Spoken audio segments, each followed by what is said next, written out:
Snehalaya silks. இங்கு ஒவ்வொரு புடவையும் ஸ்னேஹா தேர்ந்தெடுத்தது உங்களுக்காக.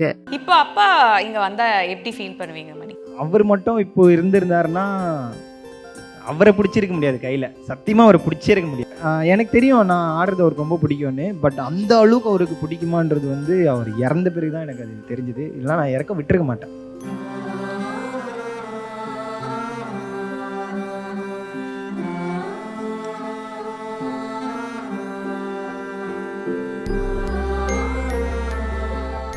அந்த ஃபோட்டோ என்னையே ஒரு மாதிரி பண்ணிருச்சு, அவங்கள ரொம்ப ஒரு மாதிரி பண்ணியிருக்கோம்.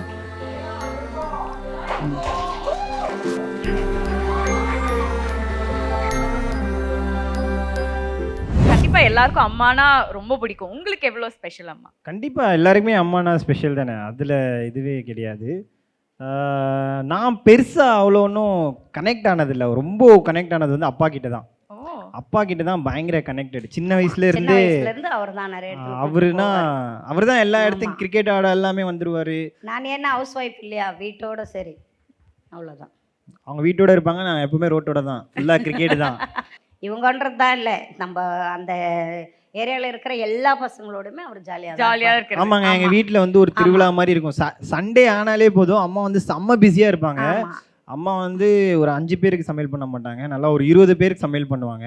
ஸோ அந்த மாதிரி இருக்கும். எல்லா ஏரியாவில் இருக்கிற எல்லா பசங்களும் வந்து வீட்டுக்கிட்ட தான் இருப்பாங்க. அப்பா வந்து அப்படி ஒரு என்ன சொல்கிறது, இறங்கி பயங்கரமாக அந்த லுங்கியை கட்டிட்டு வந்துடுவார். பேட் எடுத்துகிட்டு கிரவுண்டுக்கு போயிடுவோம், சர்க்கஸ் போவோம், ஸ்விம்மிங் பூல் போவோம், இந்த மாதிரி ஏதாச்சும் ஒன்று பண்ணிகிட்டே இருப்போம். அந்த சின்ன சந்து தான் நம்மளுது, அந்த பழைய ஏரியாவில்.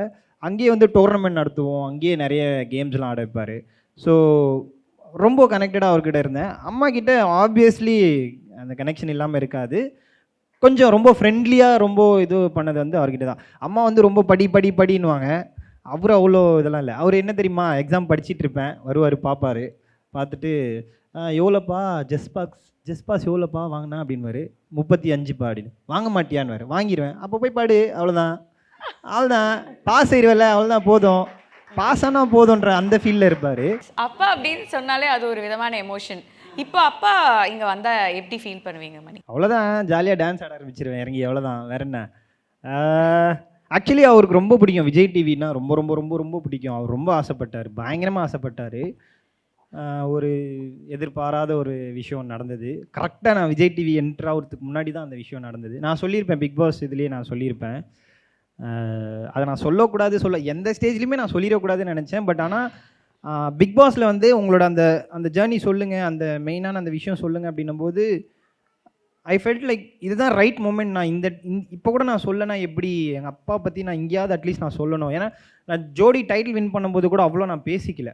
அது வேணாம், அது எல்லாருமே சொல்கிறாங்க ஸ்டேஜில், அது நம்மளுக்கு வேணாம் அது அப்படின்ற மாதிரி இருக்கும். பட் என்னன்னு தெரில, எனக்கு அது சொல்லிடணும்னு தோணுச்சு, சொல்லிட்டேன். அவர் மட்டும் இப்போ இருந்திருந்தாருன்னா அவரை பிடிச்சிருக்க முடியாது கையில், சத்தியமாக அவரை பிடிச்சிருக்க முடியாது. அவ்வளோ ஒரு என்ன சொல்கிறது, என்னோட ஷோ டெலிகாஸ்ட் ஆகுதுன்னா பயங்கர பிஸியாக இருப்பார், செம்ம பிஸியாக இருப்பார். ஃபோனில் வந்து பார்க்காதவங்களெல்லாம் ஃபோன் பண்ணி திட்டிகிட்டு இருப்பார்.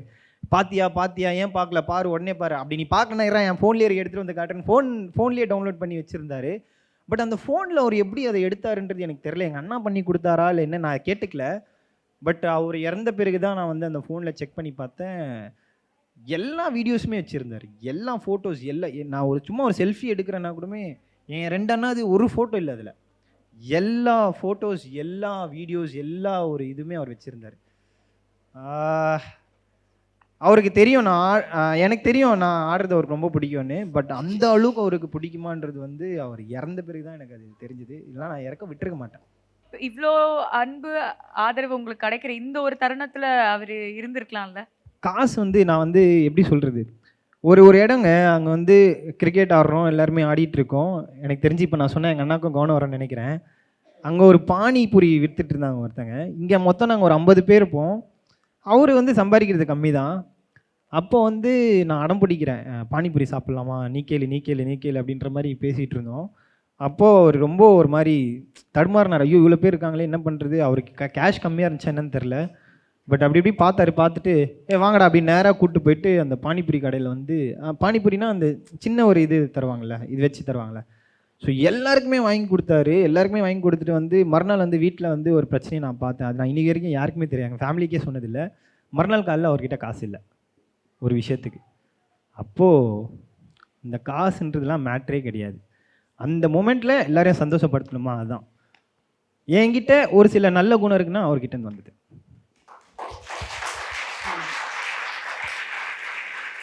உங்க பேரோட அவர் பேரை சேர்த்து அவருக்கும் பேரு நீங்க சேர்த்து கொடுத்துக்கிட்டே தான் இருக்கீங்கன்னு நினைக்கிறேன். அதனால தாங்க என் பேர் பக்கத்தில் மணிச்சந்திரான்னு வச்சுக்கிட்டேன். Yes yes. இப்போ இந்த மொமெண்ட் இன்னும் ஸ்பெஷல் ஆக்கிறதுக்கு வந்து எங்ககிட்ட ஒரு சின்ன கிஃப்ட் இருக்கு. அது நீங்க வந்து உங்க ஃபேன்ஸ் முன்னாடி பிரிச்சு பார்க்கணும்னு எங்களுக்கு ரொம்ப ஆசை.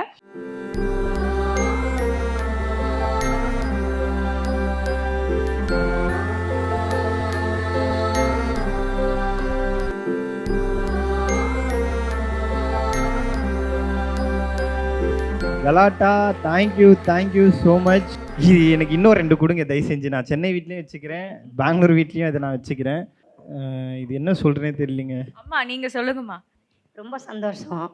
இது அவர் வந்து அவனுக்கு கொடுக்குற மாதிரி பிக் பாஸில் டைட்டில் வின்னர். ரொம்ப சந்தோஷம்.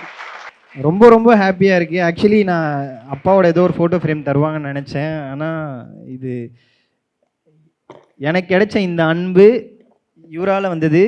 அண்ட் இவர் கையிலேருந்து எனக்கு இது கிடைக்கிறது வந்து இது டபுள் தமாக்கா மாதிரி இருக்குது. Thank you so much. நீங்கள் அம்மாக்கு இதை கிஃப்ட் பண்ணணும். கண்டிப்பாக.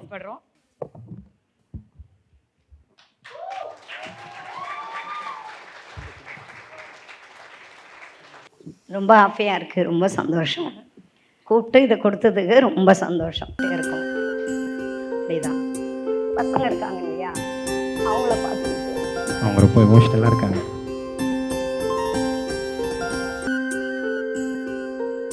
இல்லை, அவங்க கொஞ்சம் எமோஷன் ஆகிட்டாங்க. இதெல்லாம் ரொம்ப புதுசு அவங்களுக்கு, இந்த மேடை இதெல்லாம் ரொம்ப புதுசு. என்னோட எந்த ஷூட்டுக்குமே அவங்க வரமாட்டாங்க. ஆக்சுவலி ஏதாச்சும் இந்த ஃபைனல்ஸு முக்கியமான அந்த மாதிரி ஸ்டேஜஸ் தான் அவங்க வருவாங்க. பட் அந்த ஃபோட்டோ என்னையே ஒரு மாதிரி பண்ணிருச்சு, அவங்கள ரொம்ப ஒரு மாதிரி பண்ணியிருக்கோம்.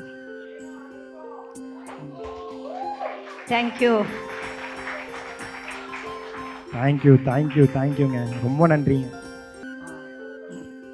தேங்க்யூங்க. எல்லா அன்பும் மணிக்காக. ஆமாம், ரொம்ப தேங்க்ஸ். எத்தனை வாட்டி சொன்னாலும் பத்தாது. மணி மட்டும் இல்ல, இத்தனை குழந்தைங்க இருக்காங்க உங்களுக்கு. ஓகே கரெக்ட் தானே? தேங்க்யூ. திருப்பி சொல்லிட்டே இருப்பேன். Love you. மணியை வந்து நாங்க எப்பவுமே ரொம்ப ஜாலியா சிரிச்சுக்கிட்டே தான் வந்து பார்த்துருக்கோம். ஸோ எப்படி உங்ககிட்டயும் வந்து அடிக்கடி வம்பு பண்ணிட்டு வீட்டில் உங்களை டான்ஸ் ஆட வச்சுக்கிட்டு அந்த மாதிரிலாம் பண்ணுவாரா? டான்ஸ் எல்லாம் ஆடினது இல்லை. ஆட மாட்டீங்களா? பிக் பாஸ்ல தான் ஆடினோம். உங்களை ஆட சொல்லி ஏதாவது ஆட வைக்கிறது அதெல்லாம் பண்ணுவாரா? அதெல்லாம் இல்லை. நல்லா ஜாலியா பேசுவாப்புல, இதுவா இருப்போம். என்ன வேணும் அது கேட்பாப்புல. ஜாஸ்தி வந்து கேலி, அப்படி பண்றேன், இப்படி பேசுறேன், இது இப்படி பண்ணு, அப்படி பண்ணு. அதெல்லாம் வரதுக்கு முன்னாடி லிப்ஸ்டிக் போட்டிருந்தாங்க, பார்த்தீங்கன்னா பண்ண வந்திருக்கோம். நான் தான் தொடச்சி கூப்பிட்டு வந்தேன். லிப்ஸ்டிக்லாம் வேணாம்மா. இல்லை, ஆக்சுவலாக அங்கே அவங்க இருக்காங்க ரெடி பண்ணவங்க, அவங்க கொஞ்சம் போட்டு விட்டாங்க. சரி, எனக்கு அதெல்லாம் அவ்வளோவா பழக்கம் கிடையாது, வேண்டாமா அப்படின்ட்டு தொடச்சிட்டு வந்துட்டேன். அவங்க கொஞ்சம் பர்சனாலிட்டியா வர்றதுல உங்களுக்கு என்ன பிரச்சனை? நான் பார்த்தது இல்லைங்க அந்த மாதிரிலாம். திடீர்னு லிப்ஸ்டிக்லாம் பார்த்தோன்னே அப்படின்னு ஆயிடுச்சு எனக்கு. பிக் பாஸ் உள்ள போறாரு அப்படின்னு தெரிஞ்சு போச்சு. ஆமா, உங்க சைடுல இருந்து அட்வைஸ் என்ன சொன்னீங்க? இதெல்லாம் மட்டும் தயவு செய்து பண்ணிராதப்பா, அம்மாக்கு பிடிக்கவே பிடிக்காது அப்படின்னு. அதெல்லாம் நான் எதுவும் சொல்லலை. கேஷ் மட்டும் எடுக்காத, உன்னுடைய டான்ஸ் நீ மட்டும் ஆடு அப்படின்னு யாருக்கும் விட்டு கொடுக்காது, அதுதான் சொன்னேன். சண்டை வீட்டுல பிரச்சனை தான் வந்ததுன்னா பாஸ்லன்றதா இல்ல, உன்னுடைய இது அவ்வளவுதான். வீட்டை எப்பவுமே சண்டை அவனுக்கு மெயின் பிடிக்காது, கத்தி பேசினாலும் பிடிக்காது, அது மெயின். அவன் அங்கிருந்து அவாய்ட் ஆயிடுவான். வீட்டுல ஏதாவது ஒரு சின்ன பிரச்சனைன்னா கூட அவன் அவ்வளவா தலைக்கு எடுத்துக்க மாட்டான். ஏமா அப்படின்னு சொல்லிட்டு போயிட்டே இருப்பான். அவ்வளவுதான். ரொம்ப வெளியே எப்படி இருந்தாப்லையோ அப்படிதான் உள்ளவோ இருந்தாப்ல. சரி, இப்ப நம்ம ஆடியன்ஸா வந்து வெளியே பிக் பாஸ் பார்க்கும்போது நம்மளும் அது கூட பயங்கரமா எமோஷனலா கனெக்ட் ஆயிரும். ஏதாவது உள்ள சண்டை வருது அப்படின்னா நமக்கும் அப்படி நடக்கும். இவங்களுக்கு நம்ம சப்போர்ட் பண்ணுவோம், அவங்களுக்கு அப்படி நம்ம பார்ப்போம். அந்த மாதிரி ஒரு மொமெண்ட்ல மணி இந்த இடத்துல ஏன் பேசல? ஐயோ, மணி பேசி இருந்திருக்கலாம்ல, என்ன விட்டுருந்தா நான் பேசி இருந்திருப்பேன் அப்படி நீங்க சில இடத்துல ஆச்சு. ஆனா வந்து அது பிடிக்காதே, அவாய்ட் ஆயிடுறான் இல்லையா? மெயின். நாங்களா இருந்தா போன் பேசிடுவோம். எங்க உங்களுக்கு அப்படி தோணுச்சு? நான் மட்டும் உள்ள இருந்திருந்தேன்னா எப்படி சொல்ல முடியும்? ஒரு சில இடத்துல அவ்வளவா எனக்கு சரியா கவனம் இல்லை. ஆனா இருந்துச்சு, ஒரு இடத்துல 2 இடத்துல இருந்தது எனக்கு. சரின்ட்டு நாங்கள் சைலண்டாக ஆகிட்டோம். ஆ. நல்ல வேளை பண்ணியிருந்தா நல்லா silent இருக்கும். பண்ணல. யார் மணி பண்ணியிருந்தா நல்லா ஆமா, இருக்குமா? மணி இருந்தா கொஞ்சம் நல்லா இருக்கும். ஆனா அவன் அப்படி பண்ண மாட்டான்னு எனக்கு நல்லா தெரியும். சரி, மணி உங்ககிட்ட எல்லாமே சொல்லுவாரா, இல்லனா வந்து சில விஷயங்கள்லாம் அப்படி சொல்லாம அப்படியே மறைச்சு வச்சுப்பாரா? இப்போ ஏதாவது பொண்ணை பிடிச்சிருக்குமா இந்த மாதிரி அப்படி அந்த மாதிரி விஷயங்கள்லாம் இப்படி சொல்லுவாரா? நீ என்ன வேலை பார்த்துட்டு இருக்கேன்னு தெரியுமா? இங்க அம்மா கிட்ட ஓப்பனா ஃப்ரெண்ட்லியா பேசுவீங்களான்னு கேக்குறேன். அப்படிலாம் எங்க பசங்க யாருமே அப்படி போக மாட்டாங்க. எது இருந்தாலும் எங்ககிட்ட கன்சல்ட் பண்ணாது எதையும் பண்ண மாட்டாங்க. சோ சொல்லுவாங்க உங்ககிட்ட, நீங்க அதெல்லாம் வந்து ஏங்க என்னங்க சொல்லி டிவியில போட்டதான் வெளிச்ச போட்டு எல்லாத்தையும் காட்டுறாங்களே என்னென்ன? என்ன சொல்லுவாங்க? இல்ல அதுக்கு முன்னாடி அவங்களுக்கு நானே எல்லாம் பார்த்துட்டு இருக்கேன்னு தெரியும். எல்லாம் அண்டர்ஸ்டாண்டிங்ல இருப்போம்னுட்டோம். அப்படிலாம் எங்க பசங்க போக மாட்டாங்க யாரும். அது எங்களுக்கு 100% நம்பிக்கை. இப்ப மணியனாவே சொன்னாரு டிவில போட்டு காமிச்சிட்டாங்க அப்படின்னு சொல்லிட்டு. இப்ப அதெல்லாம் பார்க்கும்போது வெளியே காது திருகுறேன் அப்படி இருந்ததா? இல்லை இல்லை அப்படிலாம் எதுவுமே கிடையாது. ஏன்னா எனக்கு தெரியும். ஆனால் கொஞ்சம் டவுட் இருந்தது, டிஆர்பிக்கோசரம் காட்டுறாங்களோ இல்லை எதுனா இதுவாக இருக்குமோ அப்படின்னு இருந்தது. ஆனால் அதெல்லாம் எதுவும் கிடையாது. வெளியே வந்து கேட்டீங்களா அதை பத்தி? இல்லை அதெல்லாம் நாங்கள் எதுவும் கேட்டுக்கல. அது உங்களுக்கு ஒரு ஏன்னா அண்டர்ஸ்டாண்டிங். எங்களுக்கு அது கன்ஃபார்ம், அதெல்லாம் கிடையாதுன்னுட்டு. நான் ஏன் இதை கேட்டேன்னா, இப்ப யாரு நம்மள வந்து தப்பா புரிஞ்சுக்கிட்டாலும் அம்மா நம்மள சரியா புரிஞ்சுக்கணும். ஸோ வீட்டுக்குள்ள கண்டிப்பா நம்ம பண்றது வந்து எப்படி வெளியே போகுதுன்னு தெரியாது, நம்ம வீட்டுல பாக்குறவங்க அதை எப்படி புரிஞ்சுக்கிறாங்க அப்படிங்கிறது தெரியாது. அந்த பயங்கள் ஏதாவது கொஞ்சமா இருந்ததா உங்களுக்கு? எனக்கு சில பயம்லாம் இருக்கும். ஒரு சில விஷயத்து மேல் பயம் இருக்கும். அண்ட் அதை தாண்டி நம்ம என்ன பண்ணுறோம் நம்மளுக்கு தெரியும்ல. நம்ம என்ன பண்ணுறோம், எவ்வளோ உண்மையாக இருக்கும்ன்றது நம்மளுக்கு தெரியும். ஸோ அது இருக்கும்போது பார்த்துக்கலாம், சொல்லிக்கலாம், சொன்னால் புரிஞ்சுப்பாங்க, அதெல்லாம் பார்த்துக்கலாம். ஆமாம். இல்ல என்ன ரியாக்ஷன்? இல்லைங்க அதாங்க எல்லாம் புரிஞ்சுப்பாங்க, அவங்க அதெல்லாம் புரிஞ்சுப்பாங்க. Next question. பாத்தீங்களாமா? அதான் நீங்கள் எதை எதிர்பார்க்க வரீங்கன்னு அவங்க கேட்குறாங்க, அவ்வளோதான். எவ்வளோ சொன்னாலும் அவங்க வந்து இது பரவாயில்லம்மா அது. சரி ஓகே, நான் இப்போ உடைச்சு கேட்டுறேன். கேளுங்க. உங்களுக்கு இல்ல அந்த மாதிரி இல்ல, பயப்படாதீங்க. சரி சரி பயப்படுறீங்களே. கேளுங்க அதை பற்றி ஒன்று. சரி, உங்களுக்கு வரப்போற மருமகளுக்கு இருக்க வேண்டிய 3 குணங்கள், இந்த 3 குவாலிட்டிஸ் வந்து இருக்கணும் அப்படின்னா என்னென்ன சொல்வீங்க? பக்காவா ப்ரூவ் பண்ணிட்டு நீ என்ன வேலை பார்த்துட்டு இருக்கேன்னு சொல்லுங்க. அப்படியா? ஒன்றும் அவங்க மனசு பிரகாரம் விடணும். ஆஹா அடடே. சரி, அது ரெண்டாவது வந்து ஒத்துமையா இருக்கணும். ஓகே, ஒத்துமையா இருக்கணும். எப்பவும் யாருக்கிட்டையும் எங்களை விட்டு கொடுக்க கூடாது. அவ்வளவுதான் எங்களுக்கு. அவ்வளவுதான் சரிலாம். ஆடியன்ஸ் வேணுமா வேணாமா அந்த ஃபேமிலி டான்ஸ்? லைட்டா 2 மூமெண்ட்.